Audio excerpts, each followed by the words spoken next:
నీవు చేసిన పాపాలు నువ్వు గుర్తు చేసుకుంటూ అనునిత్యం నలిగిపోయేలా చేసేది నరకం. ఇక్కడ నరకంలో నువ్వు వెళుతున్న కొద్దీ ఏమవుతుందంటే నిరవధికమైనటువంటి హింస కనపడుతూ ఉంటుంది. నిరవధికమైనది అది. తర్వాత రక్త ప్రవాహం పారుతూ ఉంటుంది. వైతరణి నది అంటారు. పవిత్రమైన నదేమో గంగా. అదే గంగా రక్త ప్రవాహంగా వైతరణిగా పైన ప్రవహిస్తూ ఉంటుంది. ఆ వైతరిని దాటుకుంటూ నువ్వు పోగలిగితేనే నువ్వు అప్పటికైనా మళ్ళీ స్వర్గానికి చేరుకుంటావు. లేకపోతే నీకు స్వర్గప్రాప్తి లేదు, ఏమీ లేదు. Hi, welcome to KC talks. మనం గరుడ పురాణం గురించి చాలా విన్నాం. దాని మీద ఒక సినిమానే చేశారు. కానీ అసలు గరుడ పురాణం ఎగ్జాక్ట్లీ ఏంటి అని వాళ్ళు తెలుసుకుందాం. నమస్తే అండి. హరే కృష్ణ. హరే కృష్ణ. సో గరుడ పురాణం గురించి చాలామంది చాలా రకాలుగా విన్నారు. దాని మీద అంటే ఒక సినిమా కాన్సెప్ట్ గరుడ పురాణం మీద ఆధారపడి విక్రమ్ చేసిన అపరిచితుడు సినిమాలు చూశారు అందరూ. తర్వాత గరుడ పురాణం అనేది మనం కొంచెం బాగా ట్రెడిషనల్గా ఉన్న వాళ్ళ ఇళ్లల్లో చనిపోయినప్పుడు ఆ 11 రోజుల్లో 13 రోజుల్లో వరుసగా గరుడ పురాణం చదువుతారనేది నేను విన్నాను. సో మీ దగ్గర నుంచి అసలు గరుడ పురాణం అంటే ఏంటి, అది ఎందుకు చదువుతారు, దాని విశేషం ఏంటో మీ దగ్గర నుంచి తెలుసుకుందాం అనేది ఇవాళ ఈ పాడ్కాస్ట్ ఉద్దేశం అండి. పురాణాలంటే ముఖ్యంగా మనకి అసలు ఏ పురాణం అయినా మనకి ముఖ్యంగా అష్టాదశ పురాణాలు ఉన్నాయి. అవునండి. పురాణాలు, ఇతిహాసాలు ఇవన్నీ కూడా మనిషి మనుగడకు ఉపయోగపడటానికి, ఇహలోకంలో పరలోకంలో వాళ్ళకు స్థానం కల్పించడానికి ఏర్పాటు చేసినటువంటి ఒక మార్గం. పురాణాల ద్వారా కొంత అవగతం అవుతుంది. వారు వాటిని అనుసరిస్తే కలిగేటువంటి లాభాలు చాలా ఉన్నాయి. ఇప్పుడు అన్ని పురాణాలు బతికున్న వారి యొక్క కార్యక్రమాల గురించి చర్చిస్తే ఒక్క గరుడ పురాణం మాత్రమే మరణానంతరం మనిషి పరిస్థితి ఏంటి అసలు అనేటువంటిది ఆలోచింపచేయాలనేటువంటి దృక్పథంతో ఏర్పడింది. శ్రీ మహావిష్ణువు గరుత్మంతుడికి ఈ పురాణం గురించి వివరించాడు. ఈ పురాణం ఈ విధంగా ఏర్పడాలని చెప్పాడు కాబట్టి, తయారు చేయబడింది కాబట్టి దీన్ని గరుడ పురాణం అన్నారు. అంటే గరుత్మంతుడి వల్లనే గరుడ పురాణం అయిందనమాట. మనిషి తప్పొప్పులు చేసేటప్పుడు ఏమనుకుంటాడు అంటే, చనిపోయిన తర్వాత నేను ఎక్కడుంటానో నాకు తెలియదు, నేను ఎక్కడున్నానో నా కుటుంబీకులకు తెలియదు, అసలు నేను ఏ లోకానికి వెడతానో నాకు తెలియదు, నిజంగా దేవుడు ఉన్నాడో లేడో కూడా చనిపోయాక వచ్చి చెప్పడగా నేను ఈ దేవుడిని చూశాను, అది చూసా, ఇది చూసా అని. పైన ముఖ్యంగా త్రిమూర్తులు ఉండేది వైకుంఠము, కైలాసము, సత్యలోకము. ఇతర దేవతలంతా అమరావతి నగరంలో అక్కడ ఇక్కడ ఉండుంటారు. మరి ఇలా నేను ఎక్కడికి వెళ్తాను, అసలు ఎక్కడుంటాను, స్వర్గంలో ఉంటానా, నరకంలో ఉంటానా, స్వర్గానికి నన్ను తీసుకువెళ్ళేది ఎవరు, నరకానికి తీసుకువెళ్ళేది ఎవరు, నేను ఏం తప్పు చేస్తే నరకానికి వెళ్తాను, ఏం ఒప్పు చేస్తే స్వర్గానికి వెళ్తాను, నేను ఒక్కడనే వెళ్తానా, అది ఎప్పుడు వెళ్తాను, ఎలా వెళ్తాను అనేటువంటి ఆలోచన చేయడం చాలామంది తక్కువైపోయింది. ఇవాళ గడిస్తే చాలు, పిల్లి పాలు తాగుతూ తన్నెవరు చూసుకోవట్లేదు అన్నట్టుగా తప్పు చేసేవాడు ఏంటంటే, ఇప్పుడు నన్ను ఎవరు గమనించట్లేదు అనుకుంటున్నాడు, పైనుంచి ప్రతిదీ గమనిస్తూ ఉన్నారు, లెక్క రాస్తూనే ఉన్నారు. చిత్రగుప్తుడు యమధర్మరాజు దగ్గర రాసే లెక్కల్లో మనం చేసే ప్రతి మంచి పని ఉంటుంది, ప్రతి చెడ్డ పని ఉంటుంది. ఇలా ఈ లెక్కలు, తప్పులు, వీటికి శిక్షలు, వీటి యొక్క పూర్తి సమాచారం దొరకాలి అంటే గరుడ పురాణం ఆశ్రయించాలి. ముఖ్యంగా మనిషి చనిపోయిన తర్వాత 12 రోజుల పాటు ఆ మనిషికి ప్రేత విముక్తి కలగదు. దేహం నుండి శరీరం దేహం నుండి ఆత్మ విడిపోయినప్పటికీ ఆ ఆత్మకి స్వేచ్ఛ కలగదు. ఎప్పుడు కలుగుతుంది? ఏ మతానుసారంగా, ఏ కులానుసారంగా, ఏ ధర్మానుసారంగా ఎవరు మరణిస్తారో వారికి సంబంధించిన సంస్కార కర్మలు ఏవైతే ఉంటాయో అవి ఆచరించి వాటిని వదిలినప్పుడు, తిలోదకాలుగా సమర్పించినప్పుడు వాళ్ళు ఈ లోకాన్ని నుంచి విముక్తి కలిగి పరలోకం అంటే కేవలం స్వర్గం ఒక్కడే అనుకోకూడదు, నరకం కూడా పరలోకం, మన లోకం కాదు కదా. అవును, పరలోక ప్రాప్తి కలుగుతుంది. గురుగారికి డౌట్ 12 రోజులు మాత్రమే ఎందుకన్నారు మీరు? పెద్ద కర్మ అనేది 11, 13 ఏదో ఒక రోజు చేస్తారు కదా? కాదు, 11వ రోజు చేస్తారు. 12వ రోజు సాయంత్రం వేళకి ఎవరి దారి వారు సాయంత్రం దీపం చూడకుండా వెళ్ళిపోవాలి. అవును, ఆ రోజు తీపి తినిపిస్తారు. అవును. 13వ రోజుకి విముక్తి కలుగుతుంది ప్రేతానికి. 13 రోజులు. కానీ 13వ రోజు దానికి ఆ కార్యక్రమం ఉంటుంది కాబట్టి లెక్కలోకి 12 తీసుకుంటాం. 12. ఇది కొన్ని కులాల వాళ్ళకి ఏమిటంటే వాళ్ళ ఆచార వ్యవహారాలను బట్టి 15 రోజులు మైలుగా వాళ్ళు పదకర్మ అంటే వాళ్ళకి 15వ రోజు. కొన్ని ప్రాంతీయ ఇవి ఉంటాయి ఆచారాలు అవి. అలా అసలు సిద్ధాంత ప్రకారం అయితే 13వ రోజు వాళ్ళకి విముక్తి కలుగుతుంది. వాళ్ళు మనిషి ఎంత సంపాదించినా ఏం చేసినా శ్మశానం అందరికీ అతిథి గృహమే. కాస్త కాస్ట్లీగా ఉన్నవాడైనా తక్కువగా బతికిన వాడైనా అక్కడికి వెళ్ళిన తర్వాత కాష్టంలో కాల్చాల్సిందే లేదా పోడ్చాల్సిందే. ఈ రెండే సిద్ధాంతాలు ఉన్నది, పూడ్చడమా కాల్చడమా. వింతగా కొన్ని దేశాల్లో మయన్మార్ లాంటి దేశంలో ఏం చేస్తారంటే వాళ్ళు శవాన్ని ఇంట్లోనే పెట్టుకొని ఒక తెగవారు వాటికి రకరకాల తైలాలు అన్నీ పూసుకుంటూ వాళ్ళు రోజు వాటికి బట్టలు తొడుక్కుంటూ వాటికి పిండి వంటలు వాడు వండుకునే నైవేద్యాలు పెట్టుకుంటూ ఒక 100 ఏళ్ల పాటు కాపాడుకుంటూ వస్తారు శవపేటికలో పెట్టుకుని దాచుకొని. అది మన సిద్ధాంతాలు అసలు ఇలా లేవు. హైందవ సిద్ధాంతం చెప్పింది ఇదన్నమాట. ఈ సిద్ధాంత ప్రకారం ఏంటంటే గరుడ పురాణానికి దీనికి సంబంధం ఏమిటయ్యా అంటే బతుకున్నప్పుడు నువ్వు నుంచి నేను అనే భావం నుంచి తను వివాహం చేసుకున్న తర్వాత మేము అనే భావానికి వచ్చి కన్న పిల్లలతో మేము అనే భావానికి వస్తాడు. తర్వాత స్నేహితులు బంధువులు వీళ్ళతో కూడి మనము అనేటువంటి భావనకు వస్తాడు.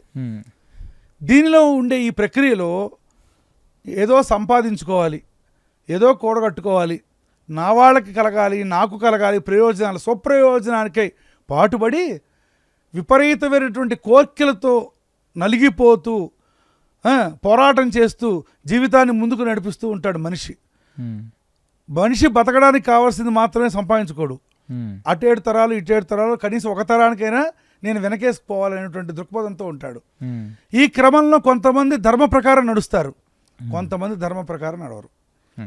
అసలు నీవు కన్న తర్వాత పిల్లల్ని సక్రమంగా చూస్తున్నావా, కట్టుకున్న భార్యని సక్రమంగా చూస్తున్నావా, భర్తని భార్య సక్రమంగా చూసుకుంటోందా, అత్తమామలకు ఇవ్వాల్సిన గౌరవం ఇస్తున్నావా, తల్లిదండ్రుల్ని పూజనీయతగా చూస్తున్నావా లేదా, గురువుని గౌరవిస్తున్నావా లేదా, నిన్ను నమ్ముకున్న పరివారి పైన ప్రేమ చూపిస్తున్నావా లేదా, జంతువుల పట్ల ప్రేమ చూపిస్తున్నావా లేదా, తోటివారి పట్ల అభిమానం చూపిస్తున్నావా లేదా, ఇవన్నీ పరిగణనలో తీసుకోవటంలా.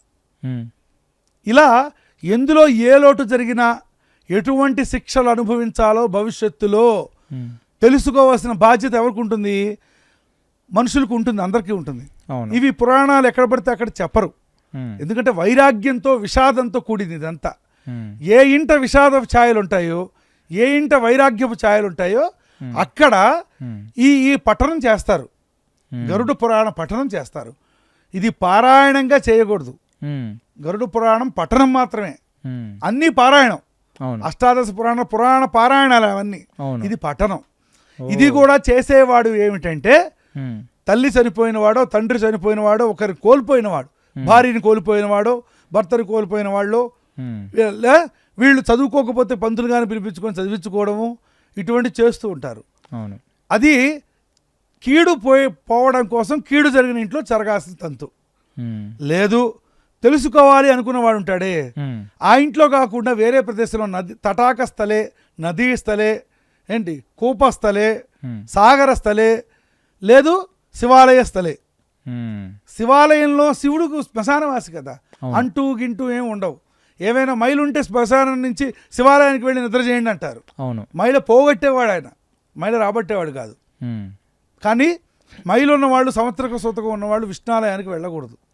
ఎన్ని రోజులు వెళ్ళకూడదు? ఖచ్చితంగా సంవత్సరం పాటు వెళ్ళకూడదు. ఏటి సూతకం దహనకాండ చేసిన వారు, కర్మకాండ చేసిన వారు విష్ణాలయాలకి సంవత్సరం పాటు వెళ్ళకూడదు, కానీ శివాలయానికి వెళ్ళచ్చు. Very nice. సో గురుగారు, ఇప్పుడు ఇది పఠన, మిగతావన్నీ పారాయణం క్లియర్గా చెప్పారు. ఈ గరుడ పురాణ పఠన అనేది ఎవరి ఇంట్లో అయితే ఎవరైనా చనిపోయినప్పుడు, అంటే ఏ ఇంట్లో కీడు జరిగిందో ఆ ఇంట్లో మాత్రమే గరుడ పురాణ పఠనం చెయ్యాలి. ఎందుకు చెయ్యాలి? అసలు ఇది ఎవరి కోసం చెయ్యాలి? అసలు గరుడ పురాణం మాత్రమే పఠనం ఎందుకు చేయాలి? గరుడ పురాణం వెనకాల ఉన్న ఒక హిస్టరీ ఏంటో తెలుసుకుందాం అనుకుంటున్నా. మంచిదండి, మంచి ప్రశ్న వేశారు. ఎందుకు చేయాలి అంటే చెప్పాం కదా, దైనందిన జీవితంలో మనము అన్నీ తెలుసుకోవాలంటే కష్టము. ఇది ఎక్కడ పడితే అక్కడ చదవకూడదు. కాబట్టి ఆ ఇంట్లో ఆ విషాద ఛాయల్లో ఉన్నప్పుడు ఇందులో వచ్చే కష్టాలు, నష్టాలు, శిక్షలు తెలుసుకుంటే భయపడిపోతారు. పైగా ఇది చదవాల్సింది ఎప్పుడు 13వ రోజులోపు చదువుకోవాలి. ఉమ్, ఆ లోపు అక్కడ ఆత్మకి విముక్తి లేదు అక్కడ అసలు, ఉమ్, అప్పుడే రాదు. ఎక్కడెక్కడ ఆత్మలు ఆ మూల దాగి ఉంటాయో ఉమ్, ఆత్మలు కూడా ఆలోచనలో పడి బీభత్సం సృష్టిస్తాయి అక్కడ. ఉమ్, వాటికి బాధ కలుగుతుంది, నేను పైకి వెళ్ళాక ఎంత ఉంటుందా కదా అని. ఉమ్, అంటే ఒక ఊరు మారి ఇంకో ఊరికి ట్రాన్స్ఫర్ అయితే ఇక్కడ బాగుండకపోయినా అక్కడ బాగుంటుందని అనుకోవచ్చు. అవును. ఒక ఇల్లు కాకపోతే ఇంకో ఇంట్లో బాగుంటుంది అనుకోవచ్చు. మరణానంతరం స్వర్గం నరకం రెండు కూడా మార్పు లేనటువంటి, భవిష్యత్తు భూత వర్తమాన కాలాలు లేనటువంటి, అవి శాశ్వతం, ఇంకా దాంట్లో మార్పు లేవు. ఉమ్, పునరపి జననం పునరపి మరణం అన్నారు తప్పితే ఉమ్, జనించిన వాడికే మరణం, కానీ మరణించిన వాడికి మళ్ళీ జననం ఉండదు, ఉమ్, మరణం ఉండదు. మరణించిన వాడు మళ్ళీ జన్మించవచ్చు, ఉమ్, కానీ మరణించిన వాడికి మళ్ళీ మరణం ఉండదు. ఉమ్, ఎట్లాగో తెలుసా, ఉమ్, ఒకసారే చావు, అవును. ఆ చావు తర్వాత నరకానికి వెడతాడు, స్వర్గానికి వెడతాడు. దీనిలో ఒక చిన్న ఉదాహరణగా ఒక చిన్న కథ చెప్తాను. ఉమ్, మనకు తెలిసిందే, భక్త తుకారాము చాలా భక్తుడు. అవును.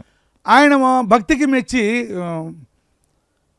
పైనుంచి విష్ణుమూర్తి ఏం చేస్తారు, పుష్ప ఒక అంటే భక్త తుకారం పాండురంగ భక్తుడు, అవును. విష్ణువు అన్న ఆయనే కదా, అవునండి. పుష్పక విమానం పంపిస్తాడు.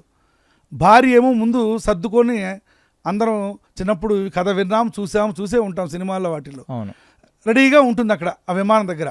ఉమ్, ఏమండి రారే తొందరగా, అక్కడ విష్ణువుని సందర్శించడానికి పాండురంగుడి పిలుపుకి మనం వెళుతున్నాం కదా అంటుంది. ఉమ్, వెళ్ళబోతూ ఉంటే పుష్పక విమానం దగ్గరికి వచ్చిన దూతల్ని ఈయన అడుగుతాడు, ఉమ్, నాకు ఒక్క అనుమానం ఉంది, పైకి వెళ్ళగానే నేను విష్ణువు దగ్గరికి వెళ్ళిపోవచ్చా సరాసరి అంటాడు. ఉమ్, అక్కడ ఎప్పటిలాగా నేను వెళ్ళి ఆయన అర్చించుకోవచ్చా, ఆరాధించుకోవచ్చా, నా చేతులతో తాకచ్చా అంటాడు. వాళ్ళు ఏం చెబుతారు అంటే, అసలు నువ్వెవరో, కోటాను కోట్ల మంది భక్తులు ఉంటారు అక్కడ, ఉమ్, నీకు ఒక పని చేయమని అక్కడ నియమిస్తారు. ఉమ్, నీవు ఆ పని చేస్తూ పోవడమే, తల ఎత్తి కూడా చూడటానికి లేదు. ఉమ్, నీవు తృప్తిగా ఎలా బతకాలి అంటే, ఉమ్, స్వర్గంలో నీకు స్థానం కల్పించారు, అదే తృప్తి నీకు, ఉమ్, వేరే తృప్తి ఏమి ఉండదు, ఉమ్, అది జరిగేది అని చెప్పన్నారు. మరి అయితే ఈ భజనలు, ఈ కీర్తనలు, ఈ ఆరాధనలు అవన్నీ ఇక్కడ చేసుకున్నావు కాబట్టే నీకు ఉమ్, ఉన్నత స్థానం కల్పించడానికి నువ్వు మరణించిన తర్వాత నీ ఆత్మను స్వర్గానికి చేస్తున్నారు.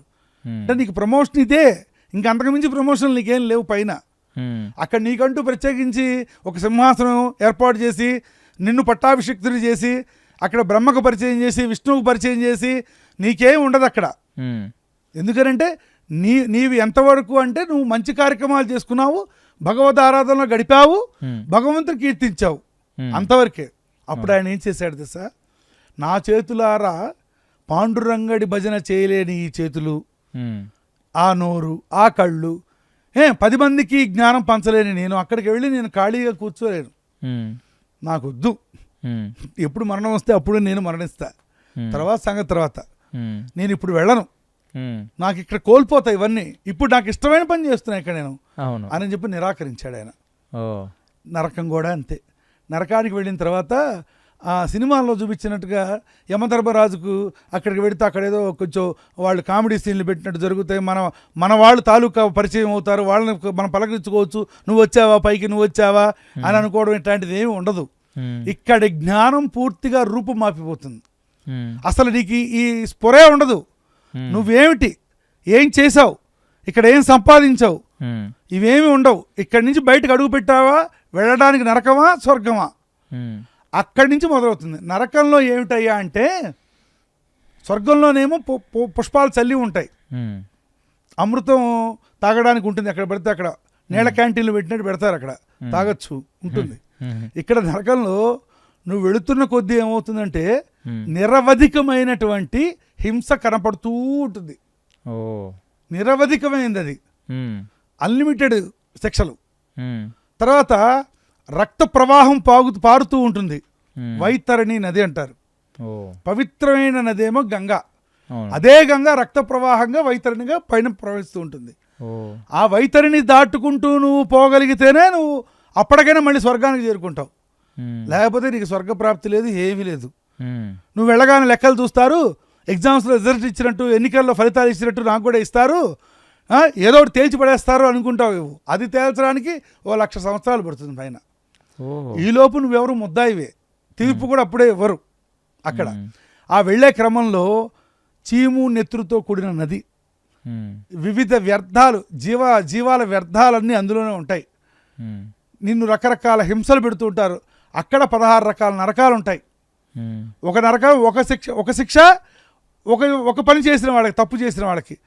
ఇప్పుడు అన్నదమ్ములను హింసించిన వాడికి ఓ శిక్ష, తల్లిదండ్రుల్ని హింసించిన వాడికి ఓ శిక్ష, ఇతరుల సొమ్ము కాసబడిన వాడికి ఓ శిక్ష, ఇతరులని భోజనం లాక్కొని వీడి తింటాడే వాళ్ళకు ఓ శిక్ష, కాళ్ళతో తన్ని వేస్తే ఓ శిక్ష తన్నినందుకు, అవును, మోసం చేసి సంపాదిస్తే ఓ శిక్ష, వ్యభిచారం చేస్తే ఓ శిక్ష, దొంగతనం చేస్తే ఒక శిక్ష. ఈ శిక్షలకు విభాగాలు ఉంటాయి. ఇక్కడ నీ శిక్షలను బట్టి నేను అటు పంపిస్తూ ఉంటారు. అక్కడ కూడా త్వరగా వెళ్ళవు. ఈ వెళ్ళేలోపు నేను రకరకాల హింసలు పెడుతూ ఉంటారు. అక్కడ పెట్టే హింసలు ఏమిటి అనేది చెప్పడమే ఈ యొక్క గరుడ పురాణం యొక్క ముఖ్య ఉద్దేశం. గురుగారు అసలు గరుత్మంతుడు విష్ణుమూర్తి గరుత్మంతుడికి చెప్పిన పురాణమే ఈ గరుడ పురాణం. కానీ అసలు విష్ణుమూర్తి గరుత్మంతుడికే ఎందుకు చెప్పాడు? గరుత్మంతుడు అంటే ఎవరు? గ్రద్ద. గ్రద్ద ఎప్పుడు వాలుతుంది? గ్రద్ద ఎవరన్నా మరణిస్తే వాలుతుంది.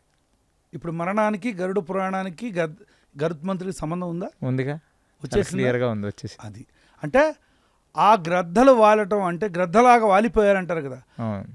చనిపోయినప్పుడు కళేబరాన్ని సేవించడం కోసం వచ్చేటువంటి గ్రద్దలు అలా వీళ్ళ ఇలా బతికి ఇంత విచ్ఛిన్నంగా పడి ఉన్నారు, ఎందుకు వీళ్ళకి సంస్కారాలు జరగట్లేదా అని ఆయన అడిగాడు.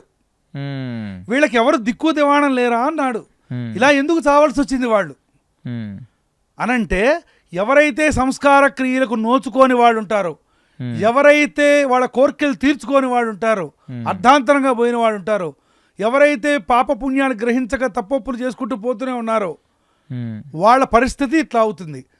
ఆత్మ శరీరాన్ని మనిషి బట్టలు మార్చేంత తేలిగ్గా మార్చేస్తుంది. ఆ ఆత్మ మళ్ళీ ఒకడిని ఎత్తుక్కుంటుంది ఈ లోపు 13 రోజుల్లోపు.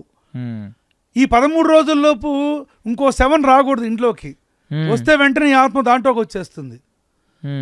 ఈ ఆత్మకు విముక్తి కలిగించేది ఎందుకు అంటే, ఇక్కడే ఉంటే శవం కోరుకుంటుంది, చావు కోరుకుంటుంది. నాకు శవం కావాలి కదా, కీడు శంకిస్తూ ఉంటుంది. అందుకు దానికి విముక్తి కలిగించేది ఆత్మకి. దానికి గరుడ పురాణం. అందుకు మీరు చెప్పింది చాలా లాజికల్ అనిపించింది. ఎవరన్నా ఏది చచ్చిపోయినా ఫస్ట్ వచ్చి వాలేది గరుడు అంటే ఈగిల్ వాళ్తుంది. కాబట్టి విష్ణుమూర్తి గరుత్మంతుడికి చెప్పడం జరిగింది, లాజికల్. సో మీరు ఇప్పుడు వైతరణి నది గురించి చెప్పారు, దాని తర్వాత చీము నెత్తురుతో పారుతున్న నదుల గురించి చెప్పారు, అశుద్ధంతో మూత్రంతో పారుతున్న నది గురించి చెప్పారు. ఇవన్నీ స్వర్గానికి నరకానికి రెండింటికి మధ్యన ఈ నది ఉంటుందా, లేకపోతే ఓన్లీ నరకానికి మధ్యన ఉండేదా వైతరణ? స్వర్గానికి నరకానికి మధ్యన ఉండదండి. నరక ద్వారము ఎండింగ్ పాయింట్ లోపు నరకం స్టార్టింగ్ పాయింట్ నుంచి ఉంటుంది. ఓకే, అది ఎందుకంటే నరకం అంటేనే నీకు శిక్షాపూర్వకంగా అసలు నిన్ను అసహ్యం కలిగించి నీవు చేసిన పాపాలు నువ్వు గుర్తు చేసుకుంటూ అనునిత్యం నలిగిపోయేలా చేసేది నరకం. నరకం చూపించాడు అంటే ఏంటి? నిజంగా నరకం చూపించాడా? హింస పెట్టాడు. మానసిక హింస, శారీరక హింస. అక్కడ ఈ హింసలు జరుగుతుంటాయి కదా, ఆ హింసలన్నీ అక్కడే జరుగుతాయి. స్వర్గానికి వెళ్ళిన తర్వాత అసలు ఇది దాటితే బోర్డర్ దాటినట్టు. ఆ బోర్డర్లోకి వెళ్ళాక అది ఒక అద్భుత లోకం. దానిలోకి ఇది ప్రవేశిస్తుంది పొరపాటు కూడా. సో ఓన్లీ నరక ద్వారాలకి ఆనుకుని ఉంటుంది. నరక ద్వారానికి యమధర్మరాజు దగ్గరికి వెళ్ళిన తర్వాత అప్పుడు ఆయన స్వర్గంలోకి పంపించేసేది అక్కడే పంపించేస్తాడు. నరకానికి పంపించిన తర్వాత వచ్చే వాళ్ళకే ఇవంతా కనపడేది. స్వర్గానికి పంపించేటప్పుడు ముందు వెళ్ళేది ఎక్కడికైనా కానీ యమధర్మరాజు దగ్గరికి, యముడి దగ్గరికే, యమలోకానికే వెళ్తారు ముందు. యమభటులు వచ్చారంటారు కానీ నరక భటులు వచ్చారు, స్వర్గ భటులు వచ్చారు అనరు కదా. అవును, అన్నారు. ముందు యమభటులే వచ్చేది. అవును, అది ఏ పాశానికి లొంగని వాళ్ళు యమపాశంతో వస్తారు. వాళ్ళకి పాశాలు బంధాలతో పని లేదు, వాళ్ళ కర్తవ్యం ఒకటే, ధర్మంతో పని. పైకి వెళ్ళిన తర్వాత నీవెవరో, నీ పక్క నుంచి నీ ముత్తాతల పొత్తున నువ్వు గుర్తుపట్టలేవు, నీకు సంబంధంలా.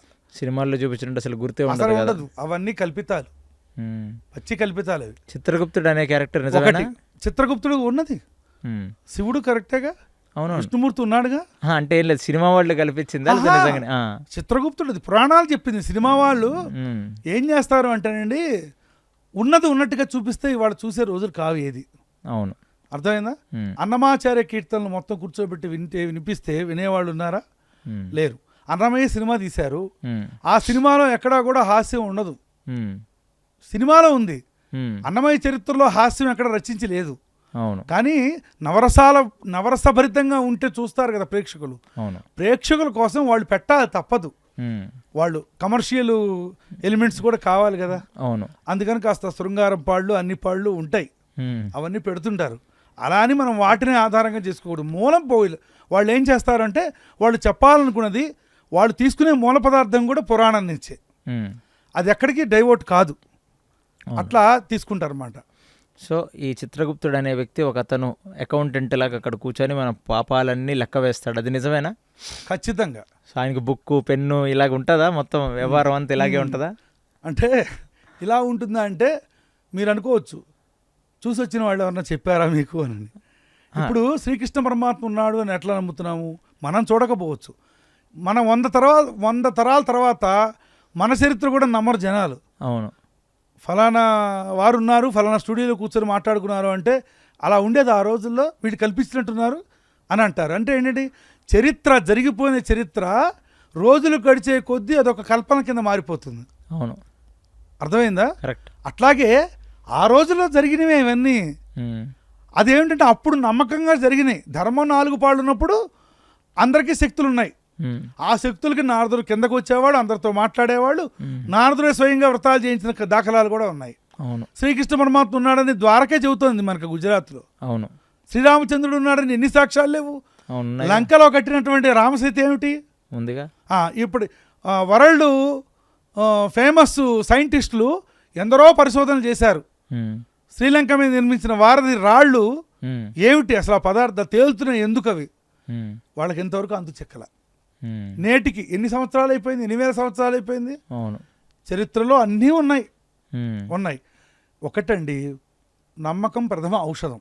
ఉమ్, నీవు ఒక రాయి తొక్కుతున్నావు, ఉమ్, తొక్కే రాయి తీసుకెళ్ళి శుభ్రంగా కడిగి దానికి పసుపు రాసి బొట్లు పెట్టి ఒక మూల పెట్టి ఓ పూలమాల వేస్తే ఏమవుతుంది? శివలింగం అవుతుందా? దేవుడు అవుతున్నాడు. అవును. లింగాకృత ఇంకోట కాదు. ఉమ్, అవును. ఒక రాయికి బొట్టు పెట్టి దానికి ఒక మాల వేశాడండి. అవును. మీరు కాలు తీసుకెళ్ళి పెడతారా పైన? పెట్టంగా. అదే రాయి అంతకుముందు తొక్కారుగా. తొక్కంగా. అంటే ఉమ్, యద్భావం సద్భావతః. ఉమ్, నీ భావాన్ని బట్టి, నీ ఆలోచనను బట్టి, ఉమ్, నీ యొక్క ధ్యాసను బట్టి, ధ్యానాన్ని బట్టి, పూజనీయతను బట్టి దైవత్వాన్ని నువ్వు చూడగలుగుతావు. ఓ, నీ మనసు మూసుకుపోతే ఎదురుగా సాక్షాత్ శ్రీమన్నారాయణమూర్తి వచ్చినా కూడా నువ్వు గ్రహించలేవు. ఉమ్, అందుకనే అదృష్టవంతుడిని ఎవడు చెడగొట్టలేడు, దరిద్రవంతుడిని ఎవడు బాగు చేయలేడు. చాలా మంచి మాట చెప్పారు మీరు స్వామి. మరి ఇప్పుడు మీరు నరకం గురించి చెప్పారు, వైతరణి నది గురించి వివరించారు, తర్వాత మంచి పనులు చేసిన వాడికి స్వర్గం గురించి చెప్పారు మీరు. కానీ ఎవరు నరకానికి వెళ్ళాలన్నా స్వర్గానికి వెళ్ళాలన్నా కలవాల్సింది యముణ్ణే అనేది ఒక ఇన్ఫర్మేషన్ మాకు ఇది తెలియదు.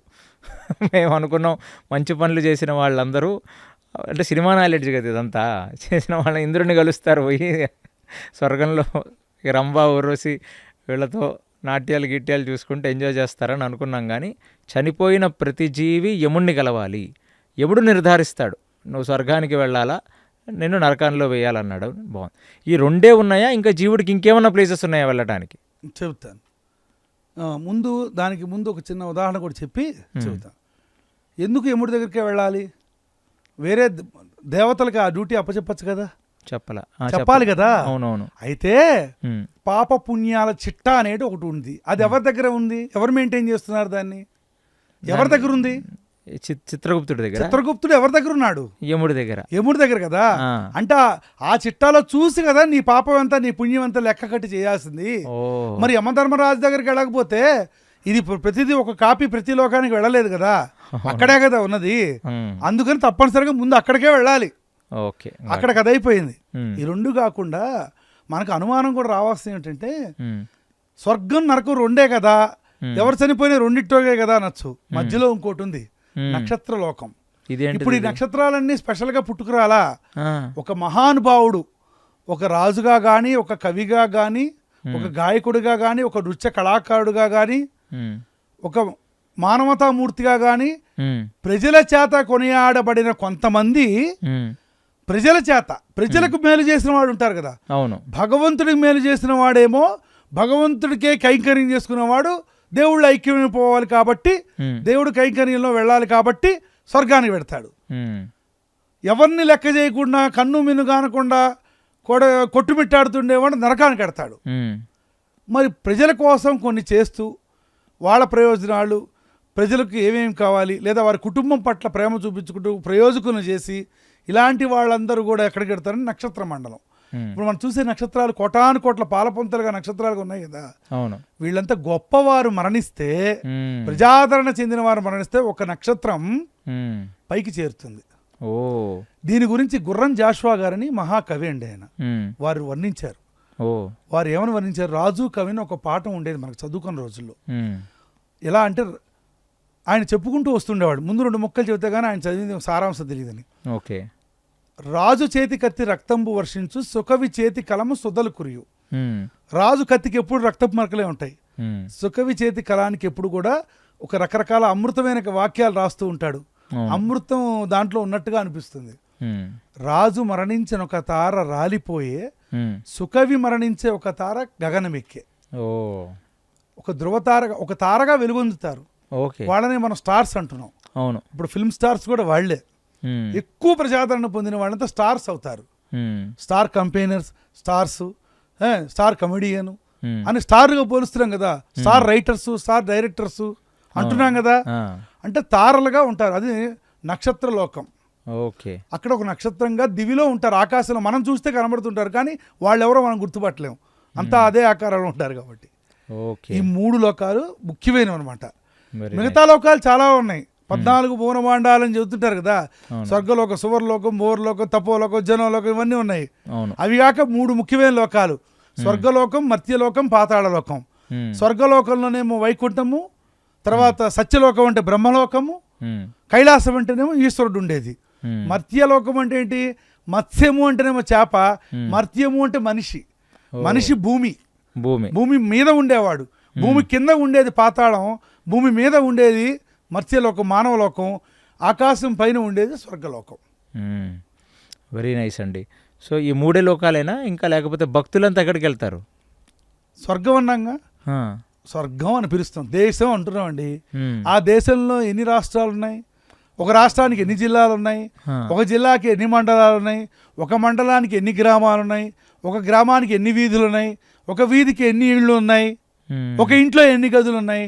ఒక గదిలో ఎంతమంది ఉన్నారు? ఈ ప్రకారంగానే ఉంటుంది అక్కడ కూడా. ఇది యునైటెడ్ స్టేట్స్ ఆఫ్ అమెరికా అన్నట్టుగా యునైటెడ్ స్టేట్స్ ఆఫ్ స్వర్గం, హెవెన్. నరకంలోనే 16 గదులు ఉన్నప్పుడు 16 నరకాలు ఉన్నాయి. స్వర్గంలో ఉండవు. 16 నరకాలు ఉన్నాయా? ఉన్నాయి. అవి కూడా మనం చర్చించుకుందాం. వెరీ నైస్ అండి. అలాగే స్వర్గాల్లో కూడా చాలా రకాలు ఉంటాయి. నరకంలో 16 నరకాలు ఉన్నాయి అన్నారు. స్వర్గంలో కూడా ఎన్నో ఉంటాయి. ఈ 2 ఇవి కాకుండా మరి కైలాసం అని, వైకుంఠం అని, ఇవి మరి ఇక్కడేం జరుగుతాయి స్వామి? స్వర్గంలో భాగాలు 3 ముఖ్యంగా. స్వర్గంలోనే కదా. కైలాసం ఎక్కడుంది? స్వర్గంలోనే ఉంది. వైకుంఠం ఎక్కడుంది? స్వర్గంలోనే భాగమే. అంతే కదా. వైకుంఠ దర్శనం వారు చెప్పిన ముక్కోటి ఏకాదశి అని చెబుతున్నాడు. అంటే వైకుంఠానికి మార్గం అది, అంటే స్వర్గద్వారం అది. స్వర్గం అంటే అదే. అంటే ఈ లోకాలన్నీ అక్కడే ఉన్నాయి. వీళ్ళు ఇప్పుడు పెద్ద పెద్ద ఆఫీసర్లకి ఒక కాంపౌండ్లో వాళ్ళకి కనుక కట్టి ఉంచినట్టుగా స్వర్గం అనే కాంపౌండ్లో వీళ్ళందరికీ అక్కడ గృహాలు ఉన్నాయి, వాళ్ళ నివాస యోగ్యతమైనటువంటి ప్రదేశాలు ఉన్నాయి. అయితే వైకుంఠానికి చేరుకునే వాళ్ళంతా విష్ణు భక్తులు, నిత్యం విష్ణువునే స్మరిస్తారు. విష్ణురు విష్ణురు విష్ణురు విష్ణురు విష్ణునికి వాళ్ళ నిత్యం అదే. ఇక శివ శివ శివ శివ శివ శివ అష్టాక్షరి మంత్రం చదువుకునేవాడు కొంతమంది. ఏది అష్టాక్షరి మంత్రం ఓం నమో నారాయణాయ, పంచాక్షరి మంత్రం ఓం నమ శివాయ, శ్రీమాత్రే నమః అని చదువుకునే వాళ్ళు మణిద్వీప వర్ణనలో చెబుతారు. ఎక్కడ? మణిద్వీపం, అమ్మవారి నివాసం, అమ్మవారు ఉండే చోటది. అది కూడా అక్కడే ఉన్నది, కైలాసం దగ్గరే. శివశివ అనుకునేవాళ్ళు కైలాసంలో. ఇకపోతే బ్రహ్మజ్ఞానం సంపాదించుకునే వాళ్ళంతా బ్రహ్మలోకానికే వెళతారు. అక్కడ రచయితలుగా వాళ్ళు రైటర్స్గా ఉంటారు. అక్కడ వాళ్ళకు పదవి ఇస్తారు, ఉంటారు. అయితే వైకుంఠంలోకి వెళ్ళినా, కైలాసంలోకి వెళ్ళినా, సత్యలోకానికి వెళ్ళినా వాళ్ళకి విశేషత కలిగేటువంటి అవకాశం ఉన్నది. ఇందాక చెప్పుకున్న దానికి ఇప్పటికీ తేడా ఏమిటంటే, చనిపోయిన వారందరూలో మంచి చేసుకుంటే స్వర్గానికి పోతారు అంటే వైకుంఠంలో పదవిస్తారని కాదు, కైలాసంలో పదవిస్తారని కాదు, లేదా బ్రహ్మలోకంలో పదవిస్తారని కాదు. కానీ కొన్ని ప్రత్యేకతలు కలిగి అంకితాభావంతో దైవ కైంకర్యం కోసం పుట్టిన వాళ్ళంతా ఉన్నారే, వాళ్ళకి తప్పనిసరిగా అక్కడ ఉపచారాలు జరుగుతాయి. అది వాళ్ళు అందులో భాగాలే ఒక భక్త రామదాసు, ఏమిటి ఈ చెప్పుకున్న మహానుభావులంతా ఉన్నారు, అన్నమాచార్య, మీరాబాయి, వీళ్ళందరూ వాళ్ళ కోవలోకి వస్తారు. ఓకే, వీళ్ళంతా అలా విష్ణు భక్తి చేసిన వాళ్ళు విష్ణు లోకానికి వెళ్తారు, శివభక్తి చేసిన వాళ్ళు కైలాసానికి వెళ్తారు. కానీ ఇవన్నీ కూడా స్వర్గంలో ఒక భాగమే. అదే కదా, స్వర్గంలో భాగమే. మరి రంభా, ఊర్వశి, మేనకలు వీళ్ళు ఎక్కడ ఉంటారండి? అమరావతిలో ఉంటారు. అదేంటిది అది? అమరావతి. ఇప్పుడు చిన్న ఉదాహరణ కూడా చెప్తాను. మనకి 8 దిక్కులు ఉన్నాయండి, అష్టదిక్పాలకులు ఉన్నారు. అవును. అష్టదిక్కులకి అధిపతి మరియు అసలు దేవతలందరికీ అధిపతి ఎవరు? ఇంద్రుడు. ఎందుకని అంటే ఎంత గొప్పవారైనా కూడా ఒక అధిపతిగా ఒకరు నిర్ణయించుకున్నప్పుడు వారికి కట్టుబడే ఉండాలి ధర్మ ప్రకారం. అవునా? ఒక ముఖ్యమంత్రి గొప్పవాడు, కానీ స్పీకర్గా ఒక ముఖ్యమంత్రి స్పీకర్ని నిలబెట్టేది. అవును. కానీ అసెంబ్లీలోకి వెళ్ళినప్పుడు అధ్యక్ష అని ఆ స్పీకర్ని పిలుస్తాడు. అవును. ఈయనే ఎక్కువ. కానీ అవును, అక్కడ ఆ పదవిలో ఉన్నందుకు గౌరవించాలి, ఆ పదవి ఇచ్చినందుకు. అవును. అమరావతి ఎవరి నగరం అంటే ఇంద్రుడికి సంబంధించిన నగరం. అది ఇంద్రసభ జరిగేది అక్కడ. ఇంద్రసభలోనే ఏ కార్యక్రమం గురించి అయినా, ఏ చర్చకు వచ్చే విషయమైనా చర్చించేది, ఒక నిర్ణయాలు తీసుకునేది, దేవతలంతా సమకూరుకునేది అక్కడ, సమిష్టిగా చేరేది ఇంద్రసభలో. ఆ సభకు వెళ్ళగానే ముందు ఇప్పుడు ఎక్కడైనా సభ పెట్టారనుకోండి, ఓంప్రదంగా ఏం చేస్తారు? జ్యోతి ప్రజ్వలన చేస్తారు. అవును. సాంస్కృతిక కార్యక్రమాలు 2-3 పెడతారు. అవును. పెట్టి ఉత్సాహం, ముందు వచ్చిన వాళ్ళకి కాస్త నీరసం లేకుండా ఆహార పానీయాలు ఇస్తారు. అట్లాగే స్వర్గానికి కూడా వీళ్ళంతా వచ్చి కూర్చోగానే ముందు ఇదిగో నీవాడు ఇట్లా చేశాడు పోటాడుకు సాగకూడదుగా. అవును. అందుకని ముందు ఏం చేస్తారు? సాంస్కృతిక కార్యక్రమాల్లో భాగంగానే రంభ, ఊర్వశి, మేనక, తిలోత్తమ వీళ్ళంతా ఉండి వాళ్ళ నృత్యంతో వాళ్ళు చేస్తారు. మీకు అనుకోవచ్చు ఇప్పటికి కూడా జరుగుతుందా అని అంటే ఇప్పటికి కూడా జరుగుతూనే ఉంటుంది. అక్కడ వాళ్ళు నిత్య యవ్వనులు కదా. అవును. వాళ్ళు అంటే వాళ్ళ ద్వారానే వస్తుందా అంటే నృత్య కళాకారులు వాళ్ళు. వాళ్ళకు ఉన్నటువంటి గౌరవం అది. వారు రకరకాల అభినయాలు చేస్తారు. వాళ్ళని అశ్లీలంగా చూపించడం సినిమాల్లో వంతయింది, అది చాలా తప్పు. ఊర్వశి, మేనక వీళ్ళకు చరిత్ర ఉంది. మేనక విశ్వామిత్రులు ఆ చరిత్ర తెలిసిందే కదా. అవును, తెలిసింది. మరి వారి ద్వారా కలిగినటువంటి సంతానం ద్వారా భరత రాజ్యమే కీర్తిలింది కదా. అవునవును. మరి అంటే వాళ్ళు కేవలం నర్తకీమణులుగానే చూసారా? చూడలేదు. వాళ్ళకంటూ ఒక సొంత వ్యక్తిత్వం ఉంది, వాళ్ళకంటూ ప్రాధాన్యత ఉంది, వాళ్ళకి శక్తి ఉంది. వాళ్ళంతా గాంధర్వ స్త్రీలు. వాళ్ళు కొన్ని సందర్భాల్లో తెలుసో తెలియక మానవుడి పైన మోహించో, మానవుడి పైన మమకారంతోనో చేసినటువంటి కొన్ని పనుల వలన వాళ్ళు భూలోకంలో ఉండిపోవాల్సి వచ్చింది. చరిత్ర ఇది తవ్వుకుంటూ పోతే చాలా ఉంటుంది, అది ఒక మొక్కలో చెప్పేది కాదు అది. కానీ ఓవరాల్గా మీరు ఒక చాలా మంచి పాయింట్ చెప్పారు. ఒక సభ జరుగుతున్నప్పుడు ఆహ్లాదంగా కల్చరల్ యాక్టివిటీస్ చేసినట్టుగా వాళ్ళతో నృత్య ప్రదర్శన సభ గౌరవార్థం మాత్రమే. దయచేసి ఎవరు ఏ కవులకి మీ హాస్యం కోసం చరిత్రను అపహాస్యం చేయొద్దు, ఇది నా విన్నపము. చాలా మంచి. నారదుడిని కూడా, నారద మహర్షి ఎవరండి? బ్రహ్మ మానసపుత్రుడు. అవును. సాక్షాత్తు నారదుడు. అవును. ఆయన లోక కళ్యాణార్థమే, ఆయన జననమే లోక కళ్యాణార్థం. అవును. నారదుడు ఒక కరెంటు సంబంధించిన వస్తువును మనం వాడుతున్నాము అంటే దానిలో విద్యుత్ తరంగాలు ఉంటేనే అది పనిచేస్తుంది. స్వర్గంలో కానీ ఏ లోకంలో కానీ నారదుడు ఉంటేనే అది సుఖాంతం అవుతుంది కదా, లేకపోతే అవ్వదు.